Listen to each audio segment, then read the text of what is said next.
Welcome to another episode of Inside BG&E, a podcast that showcases our people, our ideas, and the solutions behind our projects. Today, we're diving into delay Ettringite formation, or DEF, a quiet but important durability challenge in concrete and what it means for the infrastructure we deliver. I'm joined by Dr. Yogesh Ramu, Senior Materials Engineer in our Perth office, to unpack DEF in plain terms and explore how his Australian-focused research informs BG&E's design and project decisions. Let's jump into the conversation. First, thanks, Lara, for having me here. I'm a senior materials engineer at BG&E, based in Perth. At BG&E, I provide specialized materials advice for major infrastructure projects and a few building projects across Western Australia. This includes preparation of durability plans, inspections, some cases durability assessments, providing repair methodologies, and if something goes wrong during construction, we'll offer a lot of construction phase services as well. Before joining BG&E, I was working in Australia and India for some few reputable organizations. Thank you, Yogesh. So today we are discussing a very interesting subject in which you're very experienced, the delayed Ettringite formations, if that's how it's pronounced. It's right pronunciation, Lara. First of all, how did you end up doing a PhD on this specific subject? It's a long story. I try to keep it short. During my master's back in India, I was working in concrete materials research. What I was studying was heat evolution in high-strength concrete mixes and its heat of aeration influence in concrete durability. After that, I was very keen to work on similar topics. I was looking for similar areas to work everywhere in the world, setting applications, setting proposals. At the time, an Australian precast concrete manufacturer wished to understand a delayed Ettringite formation better to optimize their products and to understand how that mechanism actually work in precast concretes. So they actually collaborated with the University of Technology for this research, and it was aligning with my research area interest. So I applied and got this opportunity and joined in this project as a PhD scholar like almost a decade ago. And if you were to describe to someone that had no idea about DEF, we're going to just call it for the acronym, how would you describe it in just plain terms? Even for civil engineers, sometimes they are not heard of this term, not heard of this mechanism because it's very particular to materials. So I understand there are many people who listen to this podcast may not came across this particular term. I try to explain through an analogous example. Imagine baking a cake. Normally, certain ingredients react early and settle nicely as the cake rises. But consider a situation when the oven is too hot for cake baking at the start, and those reactions supposed to happen getting delayed. But the cake is done, and once the cake is sitting in the corner, sitting in the table, and try to cool down, the reaction supposed to happen during the baking happening in the cake after served to the table, and that could cause the cake to swell and crack from inside. Imagine, try to visualize that, and something very similar can happen in concrete. I understand this is a very simplified example, but something similar reactions can happen in concrete. For example, when the concrete is subject to high heat curing, which is typically happens in the precast concrete production, Ettringite, which is a normal crystal, usually form within the first 2 days of concrete hydration, and in the high heat, the reaction may not occur. That particular reaction formation may not occur. And once the concrete cools down to the normal temperature and while it in service, say after few years of service, the same reaction can happen within the solid concrete. where not much space is there for the reaction to happen, but it can still happen. So that Ettringite, we call it as delayed Ettringite formation. What's supposed to happen, the normal Ettringite formation supposed to happen within the 2 days, which did not happen for various reasons, which the primary reason is heat of hydration. But if the same formation happens at a very later stage, um, what we call that as a delayed Ettringite formation. That was a really good analogy with the cake. I think that really helped me, especially not coming from a materials engineering background. And that's something that I want to ask you. So obviously you in materials engineering, this is something that is important for you. You know it, you're familiar with it. But why someone that is not, a materials engineer should care about this and think about this? Because DEF can cause service life reduction. DEF formation can lead to extensive repairs or premature replacement of the structure. For someone who don't understand the engineering part of it, try to imagine something invisible reaction happening in the concrete that you everyday use, and that can potentially, getting replaced in 10 years instead of like 100 years. So service life reduction is a big issue with DEF. And what could go wrong in a structure if this is not considered or, diagnosed early? Yeah, if it is not considered early, there is a chances like when the DF occurs in concrete, there can be a potential for the micro cracks to happen within concrete, and this can very well can cause misalignment of precast concrete elements or reduce load capacity or increase permeability in concrete, which makes the concrete to let in more waters or chlorides or carbon dioxide inside, and that can accelerate some other issues uh, like reinforcement corrosion. In severe cases, it can compromise structural integrity as well. So it's really important that anyone is aware of this and that we really understand how it happens. Is it something that you can see physically in the concrete or is hidden? It's often hidden. Because the Ettringite what this we are talking about is actually in the micro scale to nanoscale level size Ettringite. So we cannot see it in naked eyes. The reactions are happening, but we can start to feel the aftermath of the effect. The visible signs can happen in concrete after many years after it is got placed, which could include map cracking on the surface of the concrete, displacement of elements, or even we can see in the cracks we can see some white deposits.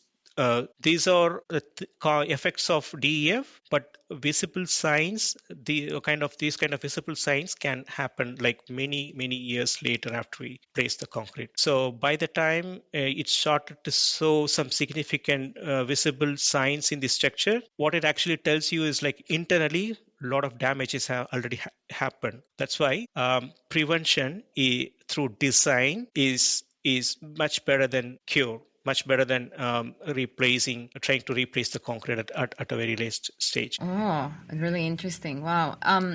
Is there a sort of like a equipment that you can use to understand how a structure is doing and whether it has DEF damage? Sorry. Often what researchers, engineers do is take a core sample of the concrete and prepare the sample and put it under the microscope and try to zoom in and see is there any pattern of delayed Ettringite formation is there. So any concrete in the world will have Ettringite in it. So only experienced people can tell the difference between whether it's just an Ettringite that formed during the initial hydration process, or is something formed very late. There are morphological differences which can identify, and only experienced people can do it.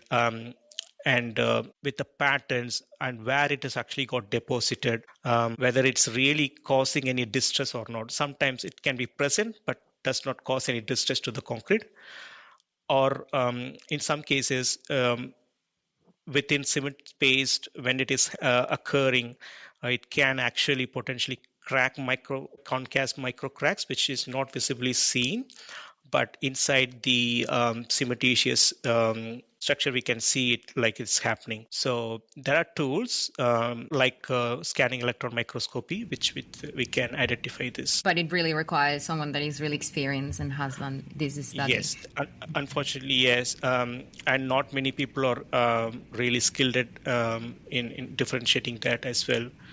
Usually the petrographers are really skilled in identifying the morphology of aggregates used, geochemistry, those things, but very few can actually differentiate the difference in concrete, which is causing distress or not, those things. Yeah. Do you think that Australia has relied on overseas research, or do we have those experienced engineers here in Australia? We, for a long time, we relied on the overseas research. Why? If you see the DEF, many of the research works are happened in either in the United States of America or in the European continent. Why it's the case is like because that's where many case studies of DEF impacted structures are there, and so that pushed them to do the research. Whereas in our case, it wasn't that many examples in Australia. I think that's why people has not done that until few years ago. But what we have to understand is the cements, aggregates, what Europe and USA using are very different than our Australian cements. Our cements have relatively lower sulfate and alkali levels, which actually good in preventing or minimizing the impact of DF in our concrete. And also the main another main factor is the climate and the weather exposure of Australia, which is very different from Europe and US. And also there can be some differences in the way the precast concretes are manufactured in Australia when compared to other countries. So we can learn from what they have done, and for us to get more understanding, we have to do research in with our own materials. So because there can be significant difference. A really good segue, because I wanted to ask you what your research found that challenge. What was already out there, especially like in other countries and overseas? Many of the DEF research work happened in other countries, foreign countries. Shows causes and confusion in Australia, like whether just because DF is there, should we have to get worried? So locally, our industry people are getting confused by relying on the outcomes that came from the other countries without knowing how our materials are different. So although DF has the potential to cause deterioration in concrete, it's not always. That is something I wanted to demonstrate in my research with the local materials. So my research actually successfully differentiated what is deleterious DEF and what is non-deleterious DEF. Deleterious DEF has the potential to cause internal cracking and further serviceability reduction, whereas non-deleterious DEF means it simply can be present, which may be not very significant to cause distress, but if somebody sees through a microscope, we can see it, but it's not always gonna cause issue. So I demonstrated our Australian binders are more likely to produce a non-deleterious DEF, which means we are on the safer side. So that's the biggest contribution I feel with my research to Australian DF research. Do you think that is the concrete that we have here is better quality? Because that's what I thought when you talked about that, or it has nothing to do with that? I would say the lower risk compared to the concretes made with European cements or US cements, which tend to have sometimes higher sulfates and alkalis in it. Our standards and specification actually put a limit on sulfates, how much sulfates can be in Australian cements, how much total sodium equivalent can be in cements in Australian cements. So because Yeah, of wow, this, it's our different. risks are actually relatively lower, I would say. And Oh, also wow. we use SCMs in concrete. SCMs are supplementary cementitious materials in concrete, very widely in Australia. That also can reduce the risk of DEF Oh, in great. Australian concretes. Yeah. Now, how does BG&E factor this issue into project decisions? How do we Yeah. think outside the box? So what we do is like at BG&E, we evaluate the risk of DF at the design stage itself and incorporate into the durability plan of the project. So how we do that? At the time of developing a durability plan, we normally provided with concrete mixes by the suppliers in accordance to with the specifications available. And then what we do is in BGNE, we help the clients in optimizing the concrete mix designs. Sometimes we suggest higher dosage of supplementary cementitious materials in concrete, and which can actually produce low heat in concrete compared to just with cement and aggregates concrete. So the binder optimization, that's something we really do well here in BG&E. And further, we provide clients with a thermal control plan, which is modeling we do for concrete elements or for large concrete elements in concrete in a project. And that actually what it does is predicts the concrete temperature, considering the mix, considering the local weather conditions, and what insulation, what formwork the contractor want to use. With that, we provide a prediction. If the concrete is predicted to have very high temperature, then we kind of suggest like to change the insulation or formwork, and we ask them to do trials with different binder dosages and different SEMs dosages and binder content. Those advice we do until we optimize the plan thermal control plan to bring it to a lower peak temperature, concrete temperature, which could help in reducing DF risk. And also the other than DF risk, there is a chance of thermal cracking can happen in concrete. This thermal control plan can predict that as well, and we advise the client well in advance, and so we can redo the planning, redo the design to minimize those risks. Wow, really interesting. As you said, like planning and the design takes a big part to preventing this from happening. So Yeah. it's good to understand. And I was wondering if there was a client who has never thought about this, how would you approach them, or how would you explain this to them? Yeah. What's usually common practice? Fortunately, many of our clients, including the road authorities in all over Australian states, they're very well aware of the deleterious information, and so they sometimes they put a lot of restriction in their specifications. So that part is pretty much covered. Like most of our clients are very well aware. But if someone is not aware of this DF before, the way I will tell them will be like it's like an insurance. You don't notice it until you need it. So considering DF early in the design stage is the low cost way to protect the structure and increase the longevity of the structure. So at BG&E, we provide like clear evidence-based advice so the client can make informed decisions.